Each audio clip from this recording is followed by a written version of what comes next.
starring Norm Mcdonald. Ladies and gentlemen, Norm Mcdonald.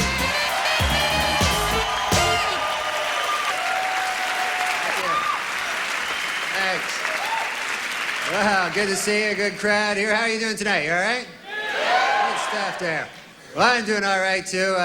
Not much of a day for me. I bit my tongue today. That was about all. You ever do that? Man, that hurts, huh? Still hurts. And very embarrassing biting your tongue, you know. You just be walking down the street, mind your own business, you know. Doodly-doo, doodly-doo, doodly-ho! And then everybody's looking at you and everything there, you know. And you're ashamed, you know. You feel ashamed that you bit your tongue. People go, hey, what's the matter with you there? You go, oh, ah. My uncle's sick. Yeah, I didn't bite my tongue, if that's what you think. I'm surprised I don't bite my tongue all the time, actually, you know, because I got so many teeth, you know. I got 50, 100 teeth, something like that. And they're all right around my tongue there, you know. They don't get out much. But I quit smoking. That's good for your teeth, man. You ever try that? Holy cow, is that tough, huh? I smoked ever since I was a kid. I always remember smoking, you know. One time I remember as a little kid, I was like 8 years old, and I was behind my garage. I was sneaking a cigarette back there, and my dad caught me. I'll never forget it. His big head came around the corner of the garage. There it was, my dad's big head. And then his body, right after it. There was his body. Trailing his head, as it often would. And he grabbed me, and he hauled me in. And I thought I was in for the strapping of my life, you know? What he did is he pulled out his giant cigar. Must have been half the size of my arm, this big cigar. Stuck it in my mouth, lit it up, made me smoke it all the way through, right to the end. That's when I started smoking cigars real heavy. That plan backfired on him. Then there was another time I remember, now that I'm thinking about it. I was behind the garage again, as luck would have it. And this time I was smoking a big fat joint back there. And don't do drugs. And my dad's big head showed up again. And there's no body this time, just a big head. That was the funny part. You like to mix it up like that, you know? So anyways, he grabbed me there with his teeth, and he hauled me in. And I thought I was in for the strapping of my life, you know, but injected me with heroin. So he was a strict man, I'll tell you that. But you gotta quit smoking, that's all I know, man. You gotta quit smoking. It's not all I know other things too, but be a kind of a wasted life if that's all I combed out of it there. But you gotta quit smoking, because otherwise you get old and then unhealthy, you know? You see a lot of that, you know? Although some guys don't. You ever see those old guys? Doesn't matter what the hell they do to themselves. They just grow old anyway, you know? Meet a guy, be the oldest bastard you ever met, you know? Just does everything wrong, you know? Every day, I smoke 4 packs of cigarettes. I drink a bottle of Jack Daniels, and I hit myself in the head with a shovel every goddamn day. I'd like to die. God, I'd love to die. One time I put a shotgun in my mouth and blew the whole goddamn back of my head off there. Just a slight ringing in the ears. I can't die. I think my girlfriend wants to get married or something, you know? She's dropping hints now all the time, you know? I think she wants to get... Last week, she got a 1-year subscription to Bride magazine. And I renewed it for another 5 years.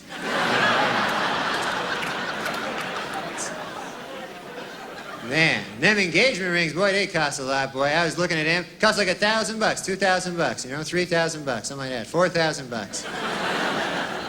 Big number divisible by 1,000, anyways. And you can get cheap ones, too. I saw one ring, $20 there, engagement ring, you know. But what the hell are you going to do with that, huh? You know? Go, here you go, honey. I love you a little bit. I get down on my knees, but it seems kind of stupid for $20. But I don't know. I don't mind spending a lot of money, but a ring, that's a kind of a pointless thing there, you know? I don't know. I think I'm going to get my girlfriend a nice engagement stereo. You know, nice. Right. Say, with this wall unit I thee wed. Here you guys. There you hold on to that. So, who knows, though, huh? Everything's expensive. Everything costs money there, you know. I went to buy a dog. I couldn't believe how much these dogs cost. Salesman in a store trying to sell me the most expensive dog in the store, you know. Big $600 dog. Big pit bull, $600, you know. And I was looking to pay, you know, maybe a buck, something like that, you know, maybe $2, something like that, you know. But I was going, hey, don't you got a bargain dog around the joint here? Any kind of a dog of the week going on this week? A big bin of dogs, maybe, that I could pull something out of there? But this guy goes, no, he says, why don't you buy this pit bull? He says, this kind of expensive dog, but he goes, this will protect your valuables, this dog, you know? And, you know, I don't have anything very valuable, you know, I don't own a lot of stuff there, you know. I buy the pit bull, that would be the most valuable thing I own, right? I'd have to buy something to protect it then, you know? I'd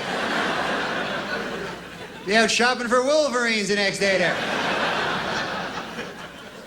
Show me something in a timber wolf, my good man, I'd be saying to some good man there. No, you don't want a dog like that, man. I want a dog do things for me, you know, fetch my slippers. That's the joy of having a dog, you know.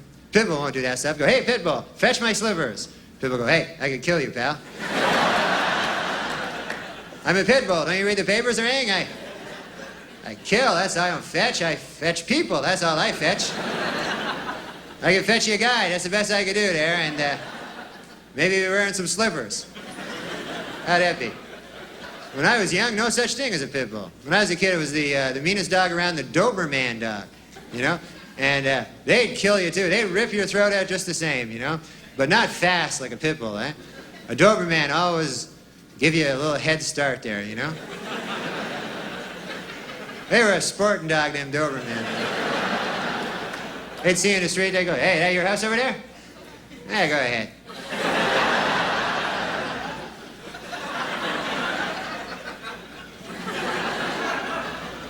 Then they soar through the air and rip your throat out. And do a flip, you know, and you'd be impressed, even though you're dead, you know. Man, look at that flip. But I don't want it. You don't see Dobermans around anymore. You ever notice that? Pit bulls now, they got all the work and everything. All the domestic security jobs go to the pit bulls. And man, a Doberman's like the forgotten dog now, you know. Once in a while you see him on a park bench with a Frisbee there, you know. I used to be somebody. I'm a Doberman. Got a buck? Buck for the Doberman? So I don't get any of those killer dogs, you know. I always buy a dog. When I'm buying a dog, I think to myself, I go, hey, if this dog goes berserk, could I take him? I got a nice wiener dog. I got one of them wiener dogs. Wiener dog can't rip your throat out or anything like that, you know. Unless you're lying down, you know. You have to be lying down sleeping there, you know, and a wiener dog sneak up late at night, start nibbling at your throat there. Maybe by daybreak he's got a hold of a vein there, he's pulling out a vein there. You know, you wake up, oh, get away from me, you wiener dog. The hell you think you are, a pit bull or something there? There's my vein back there. Where does he get out of a wiener dog? There's a hickey, a little hickey there. That's about all. And that's embarrassing too. Hey, you ever have a hickey, man? You be walking down the street, people see you, hey, you got a wiener dog over there, huh? So I do, now that you mention it. So you never know, though, huh? But the hell with dogs, I'm gonna get to be a big guy, just defend myself. You know, I'm gonna work out. That's what I'm gonna start doing. You know, I haven't worked out forever. I never worked out. Good God, has it been that long ever? But I gotta start, you know, because man, I used to be in good shape. When I was younger, that's when I was in good shape, you know. Back when I was in my peak physical condition when I was about like 1. Man, you should have seen me back then. When I was 1, oh God, I look good, young and fresh. You wouldn't know me now if you see me when I was 1, you know. I even look good for my age. People would come up to me and go, what are you, 0? And I go, no, I'm 1 over here. They go, man, you don't look a day past zero. I'm not bullshitting you there. Look good. And I go, oh, thank you very much. I appreciate it, but I'm one. So you gotta stay in shape. And I watch the TV, watch a lot of sports on the TV, everything on it, any sport at all. You know, I don't care, you know. And some of those sports are not even sports, you know. You ever see those sports on the TV where they just try to take two different sports and combine them together and make up a new sport? You know, they don't even work together, you know, like guy will run a 100-yard dash and then fish.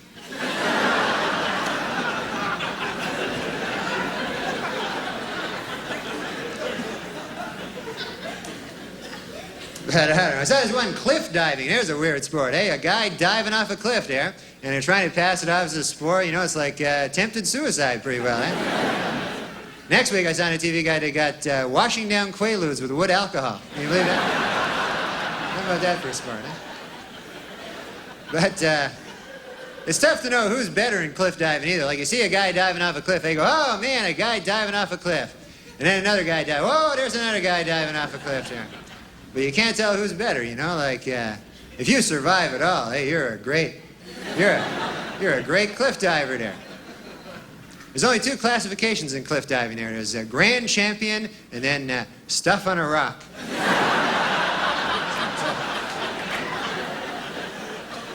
Very hard to make a comeback in that sport, I'll tell you that. There's a lot of dedication there. Oh, man. But I don't know, though, you know. I love the TV, though. Anything on the TV at all. Watch game shows. You ever watch them? You ever see that game show, The Dating Game? That's the oddest game show I ever saw, that show, you know. They got no prize in the show. They just give you, like, another contestant. That's your prize. Just pair you off. No budget at all on the show, you know. And they always do the same thing on the show. They get a beautiful girl, match her up with three giant geeks there, you know. Last week they had a guy on, was like a crazy guy, loony bin, kind of a psycho wingnut, you know? You can tell by how they introduce him. Bachelor number 2 is a shadowy lurking character. From no fixed address, please welcome. He's just a guy. Menacing figure shambles into the studio there, you know? And then they make the girls, you know, ask those questions. They always be about sex, you know? Always thinly disguised sex, you know? Never direct, you know, insertion or anything, but it's always something about, you know, like the girl go, Bachelor number 2, if I were a popsicle, what would you do to me? What would you do to me if I were a popsicle? That's what it says in the card here. So guys, well, if you're a popsicle, huh? Well, first of all, I guess I'd take your wrapper off. If you know what I mean. And then I'd grab a hold of your sticks. If you know what I mean. And then I'd press you against the counter till you're broken too.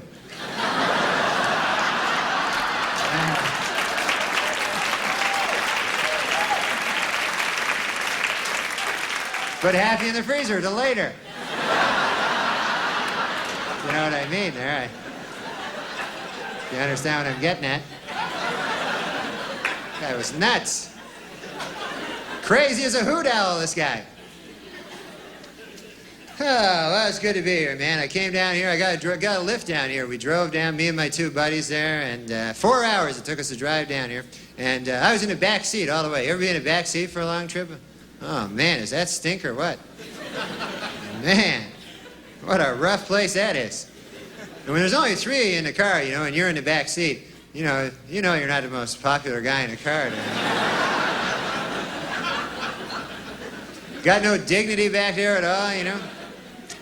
Didn't even have a door for me, just one of those 2-door cars. Only had doors for the front seat, guys. I didn't even have a door at all. I had to bum a door off one of the guys to get out of the car there. Man, lonely back there. You want to be in the front seat, that's where you want to be, huh? Right beside a driver, that's the place. Second in command there. You get to look at a map and everything and check out the tapes out of the box and all that stuff. You go, hey man, the driver dies, I'll be the driver. Got responsibility there, you know? Backseat, man, you're just cargo back there, you know? Just nothing back there. You can't talk to them, you know? You got that class barrier, front seat, back seat thing there. You can't smash through that, you know? You ever try? You just stick your head into the front seat? You go, hi! What are you guys talking about? It's me from the back seat. Okay, I'll go back then. But after a couple, 3 hours on the highway, you get so lonely in the back seat, you know? After a while, you start trying to make contact with other people in other back seats along the way. You ever do that? Look out your little excuse for a window there. I'm backseat people too over here. We must band together. I have some literature for you to look at there if you want. Could be a cow in the back of a flatbed truck there. Hello there. It's livestock, but it noticed me there. You really tell how to care about you in the backseat by that fucking seatbelt they give you, huh? Just right here, no shoulder strap or nothing, just same seatbelts they banned from the front seat back in the 50s. Said, man, we can't have these in the front seat. We throw them in the back seat. We'll give you shoulder straps up here and airbags, and on impact, a medic will jump out of your glove compartment there. You're good up here. Even got a headrest for it, you know? So your head doesn't hurt or anything. You know? Man, you be in the back seat, that headrest just be like a face smasher to you, you know? Just grimly mocking you for the whole trip there.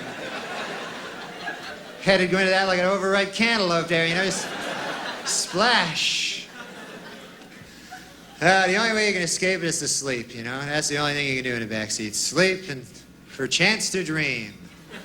I love sleeping. I know you like to sleep? Oh, it's the best, man. You ever be having a really good dream, and then right in the middle of the dream, you wake up, right in the best part of the dream, and there you are, back in your stinking life again?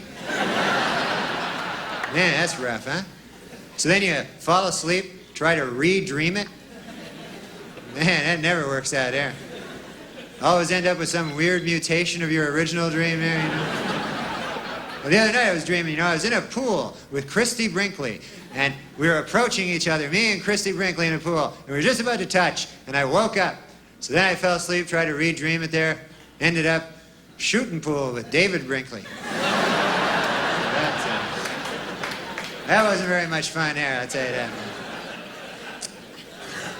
man. Well, I'm looking for gifts. You ever get a bad gift, you know? Last Christmas, man, I got the worst gift a guy ever gave me. He gave me a lottery ticket. You ever get that for a gift?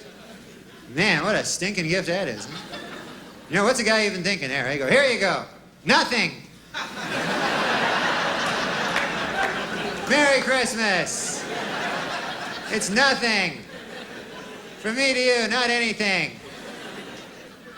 You know, unless it wins, then it's something, man. But let's face it, you give a guy a lottery ticket, you know, you don't want it to win. What kind of fucking nightmare would that be, you know? Man. Imagine that, you get a call a week after Christmas there, go, hey, Fred, what's happening there? Yeah, I remember that ticket I gave you. 14 million bucks, huh?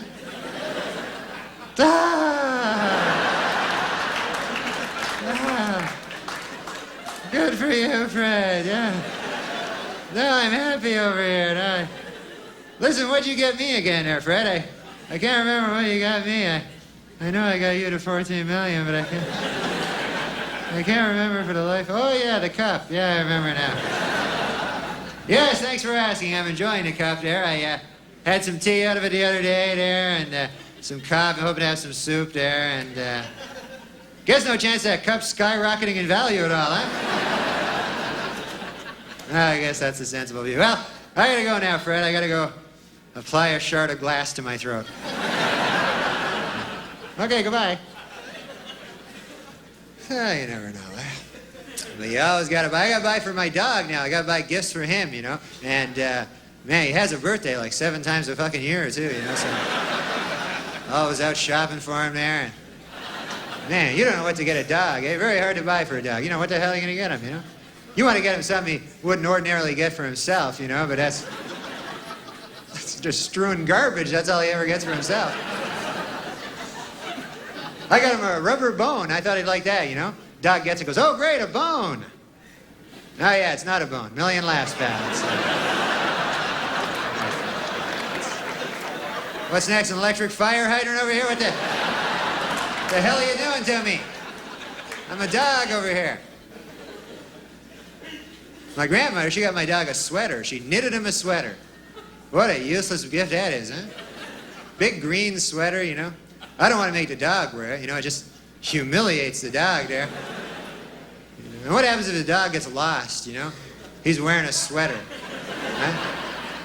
How long is he going to survive any alleyways with that on his back?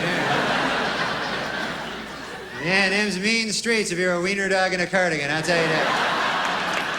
You don't last too long there. They off you like a... whatever they off you like.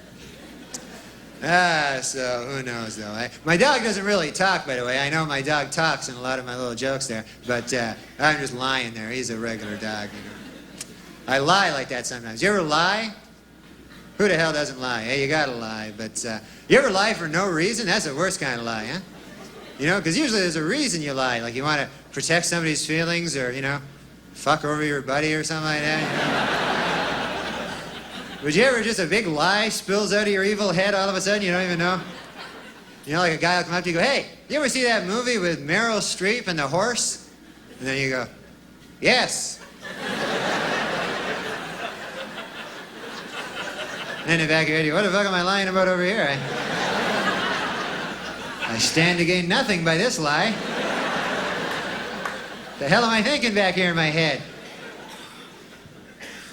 So, I don't know. You try to be a good person now, eh? That's the best thing. A lot of bad people, man. A lot of bad guys. I was reading this one guy in the paper, you know. Baddest guy I ever read about. This guy killed his family, if you can believe this, folks. Killed his family because the devil told him to. Can you believe that? Man, what a dork, huh? That was the headline, actually. What a dork! The guy kills his family because the devil told him to. But can you imagine that? And then afterwards, you go back to the devil, you know, you go, yes, devil, I did as you instructed. I slaughtered my family as they lay sleeping, and then I chopped them up and put them in a duffel bag. Here they are.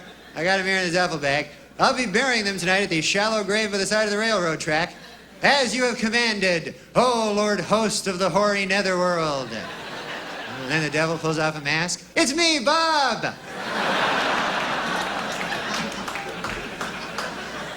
Then you go, oh, Bob! Jeez, you got me there, Bob, you got me. Is my face red or what over here? I got my family in a duffel bag. That's one for you there, Bobby boy. Okay, listen, folks, you've been great. Thanks a lot, huh? Enjoy.